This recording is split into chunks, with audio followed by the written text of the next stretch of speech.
তো হ্যালো বন্ধুরা, আমি সুরভি বন্দ্যোপাধ্যায়। আজকে আমরা পড়ব মেরিন ইন্স্যুরেন্স আইসি 67 চ্যাপ্টার 1। তো বেসিক্যালি এই চ্যাপ্টার 1 হচ্ছে about basic concepts of Marine insurance. তো বই থেকে আমরা কিছু ইম্পর্টেন্ট টপিকস যেগুলো বইতে আলোচনা করা হয়েছে সেই ইম্পর্টেন্ট টপিকসগুলোই আমরা আজকে এখানে আলোচনা করব। তো প্রথমে আমরা পড়ব মেরিন ইন্স্যুরেন্স কাকে বলে।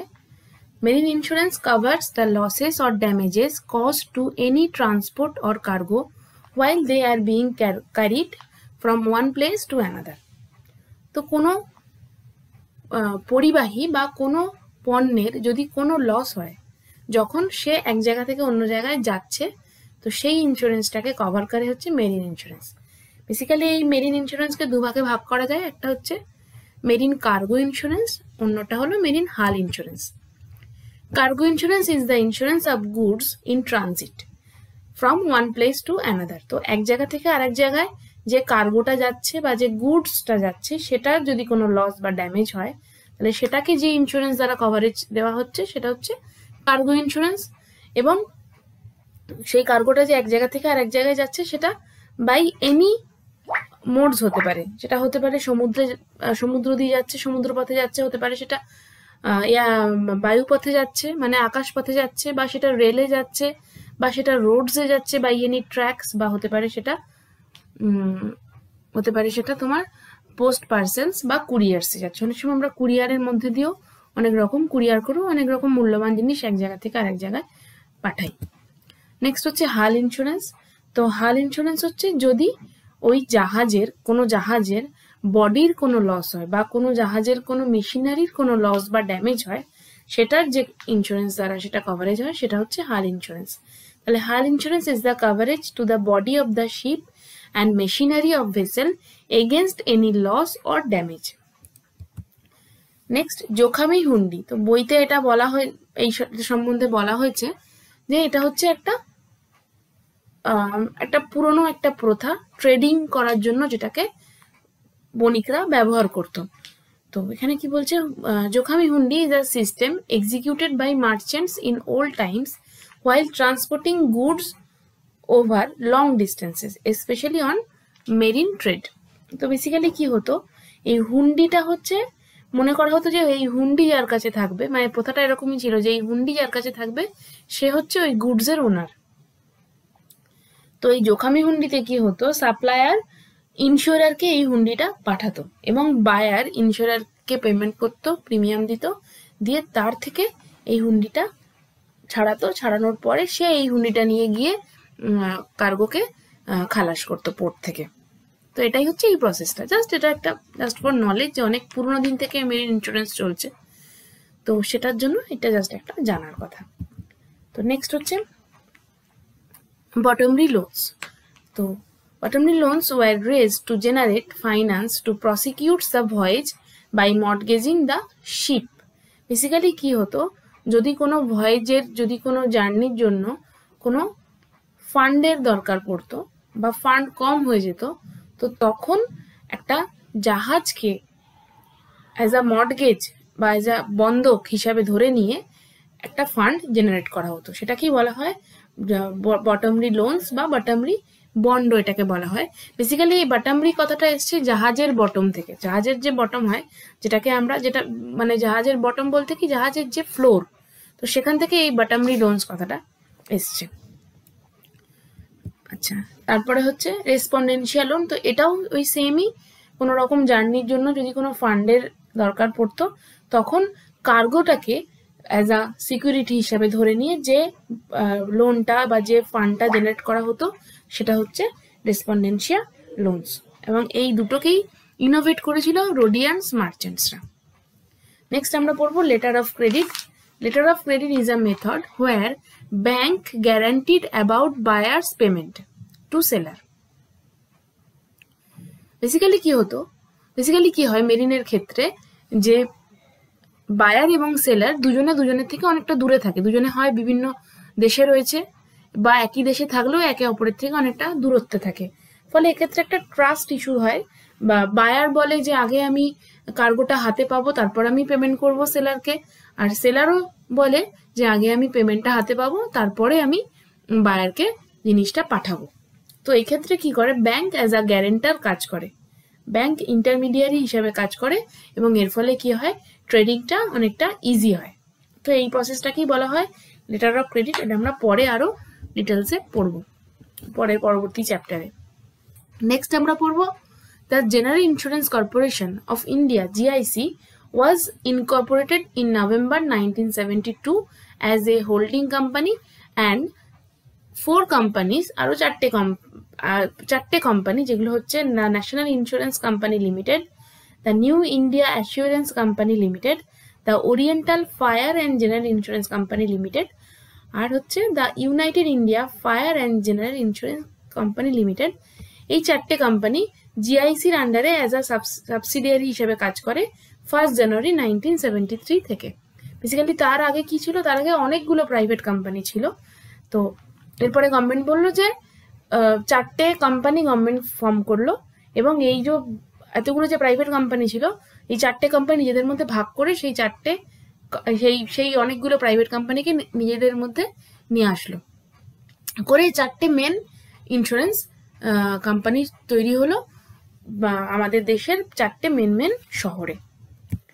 নেক্সট আমরা পড়বো হচ্ছে till 31st March 1994 Indian market was governed by all India marine cargo tariff.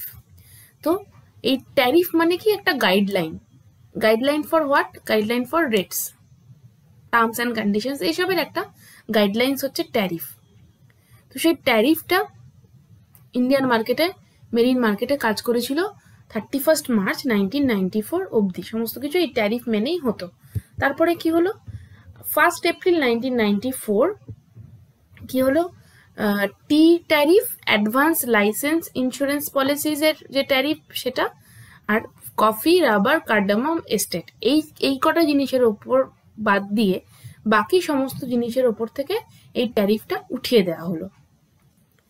ঠিক আছে, তো নেক্সট কি হলো, তারপরে 1st April 2004 tariff guidelines of tariff advisory committee was withdrawn. মানে 1st April 2004 থেকে কি হলো, সমস্ত জিনিসের ওপর থেকে ট্যারিফ গাইডলাইনের মানে ট্যারিফ যে স্ট্রিক্টলি অ্যাপ্লাইড ছিল সেই গাইডলাইনটা ট্যারিফ উঠিয়ে নিল। বললো যে এবার তোমরা নিজেদের মতন নিজেদের রেট ফিক্স করতে পারো,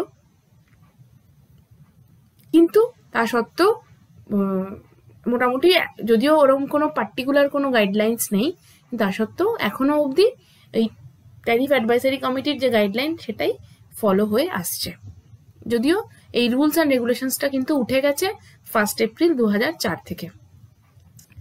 কিন্তু মেরিন হালের যে একটা ম্যানুয়াল রয়েছে যেটাকে বলা হয় মেরিন হাল ম্যানুয়াল, তো সেই ম্যানুয়ালের গাইডলাইন্স অনুযায়ী মেরিন হাল এখনো অবধি চলছে, এক্ষেত্রে কোনো পরিবর্তন হয়নি। নেক্সট হচ্ছে কি, the reinsurance programme of the industry is drawn up with the basic objective of retaining within the country as much as business as possible consistent with safety and risk bearing capacity।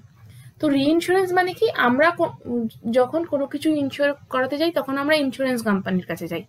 এবার insurance company যদি দেখে যে কোনো একটা risk তাকে accept করতে হচ্ছে but সেটা তার লিমিটেশনের বাইরে চলে যাচ্ছে, মানে কি সেটা তার রিস্ক বিয়ারিং ক্যাপাসিটির থেকে বেশি হয়ে যাচ্ছে, রিস্ক বিয়ারিং ক্যাপাসিটিকে এক্সিড করে যাচ্ছে, তখন ইন্স্যুরেন্স কোম্পানি কি করে, সেই যে পোর্শনটা তার রিস্কের থেকে এক্সিড করছে সেই পোর্শনটাকে সে আবার করে কোনো ইন্স্যুরেন্স কোম্পানি থেকে ইনশিওর করায়। তো এই ইন্স্যুরেন্স কোম্পানি যে আবার একটা ইন্স্যুরেন্স কোম্পানির কাছে গিয়ে ইন্স্যুরেন্স করালো, এটাকে বলা হয় রিইন্স্যুরেন্স প্রোগ্রাম। এটা কেন করা হয়, কোনো একটা ইন্স্যুরেন্স কোম্পানি তার নিজের রিস্ক বিয়ারিং ক্যাপাসিটি এবং সেফটি এগুলোকে বাড়ানোর জন্য রিইন্স্যুরেন্স করে থাকে। নেক্সট হচ্ছে intermediaries that operate in marine market. কিছু ইন্টারমিডিয়ারি আছেন যারা মেরিন মার্কেটে কাজ করে থাকেন এবং খুবই গুরুত্বপূর্ণ ভূমিকা পালন করেন, যেরকম brokers, corporate agents, individual agents, surveyor and loss assessors. Next হচ্ছে the Marine Insurance Act 1963 codifies the law relating to marine insurance. The law is only specific law in India which governs a particular branch of insurance, that is marine insurance.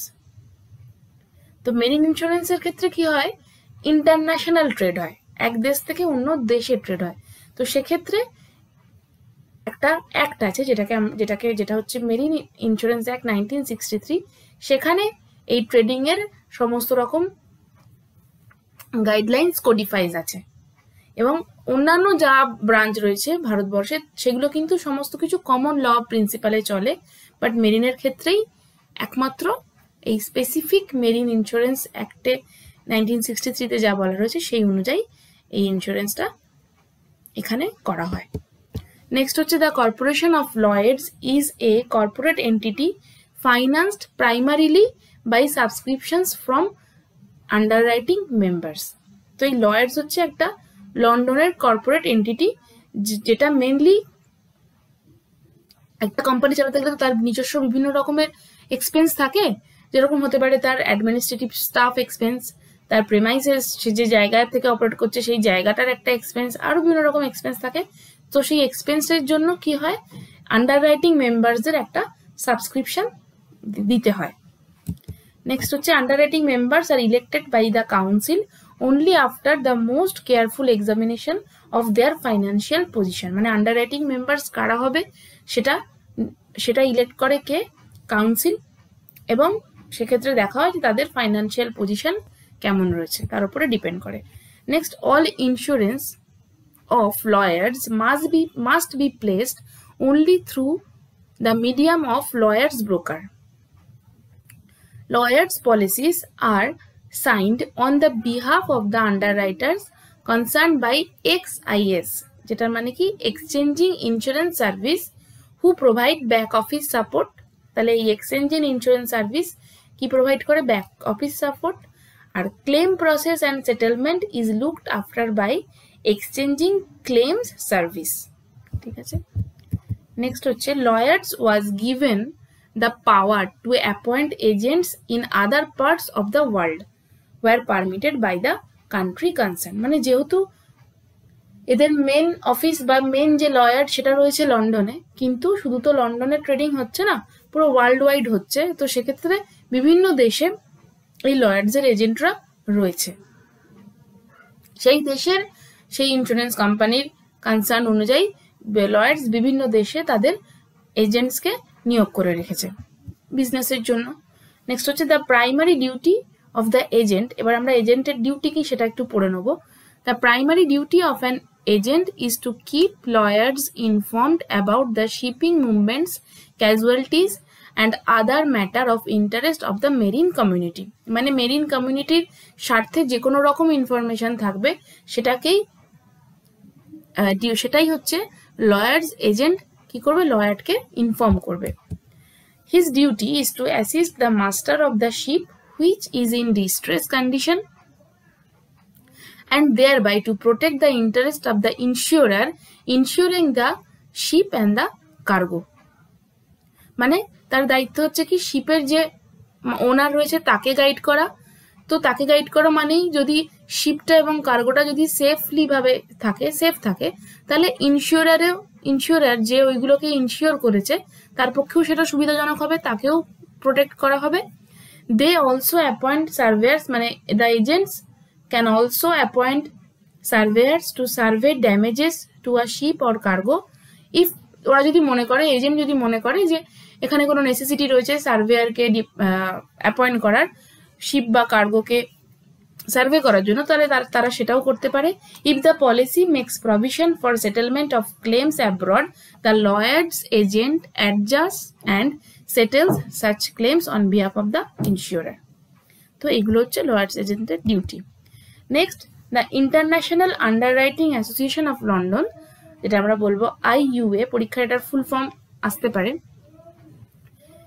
IUA is the world's largest representative organization for international and wholesale insurance and reinsurance companies. It was formed on 31st December 1998 through the merge of London International and Reinsurance Market Association and the Institute of London Underwriters. Okay. Next হচ্ছে the International Union of Marine Insurance IUMI works for safeguarding and developing insurers' interest in marine and transport insurance by cooperation of national markets in the marine issues, exchanging information relating to marine insurance and technology. তাহলে এই IUMI যেটা হচ্ছে the International Union of Marine insurance, এদের কাজ কি পুরো marine যে activity হচ্ছে সেটাকে পুরোটাকে সেফগার্ড করা। নেক্সট আমরা পড়ব ইন্টারন্যাশনাল মেরিটাইম ব্যুরো IMB। এটা কি? is a non-profit organization established in 1981 to protect all types of marine crimes and malpractices and also combating marine fraud. So মেরিনে যত রকমের ক্রাইম বা ফ্রডস আছে সেটাকে প্রোটেক্ট করার জন্য তৈরি হয়েছে এই ইন্টারন্যাশনাল মেরিটাইম ব্যুরো, এই অর্গানাইজেশনটা।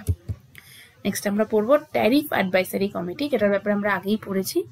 is a statutory body constituted under the Provision of Insurance Act 1938. Its main function were to formulate tariffs containing standard terms and conditions, যেটা আমরা বললাম যে এর মেন কাজ কি একটা গাইডলাইন দিয়ে দেওয়া যে এই জিনিসের এই প্রিমিয়াম হতে পারে, এর থেকে কম বা বেশি কেউ চার্জ করতে পারবে না। এটা হচ্ছে মেন ছিল ট্যারিফ অ্যাডভাইসারি কমিটির কাজ, যে একটা ট্যারিফ ফর্মুলেট করে দেওয়া। তারপরে হচ্ছে also the minimum rates for various products coming under different lines of business, various rates যেটা সেটাকে ঠিক করা, যেরকম হচ্ছে fire, engineering, marine cargo, marine হাল এটসেট্রা, এসবের যে ডিফারেন্ট রেটস সেটাকে ফিক্স করা হচ্ছে ট্যারিফ অ্যাডভাইসারি কমিটির একটা কাজ। ওকে, তো ঠিক আছে বন্ধুরা, আমরা আজকে পড়লাম মেরিন ইন্স্যুরেন্স IC 67 চ্যাপ্টার 1। তোমাদের যদি ভালো লাগে, তোমরা যদি আমাদের এই ভিডিওটাকে ইনফরমেটিভ মনে হয়, তাহলে প্লিজ একটা লাইক শেয়ার করো এবং সাবস্ক্রাইব করো। আর এর পরের ভিডিওতে আমরা পড়ব chapter 2। Thank you very much.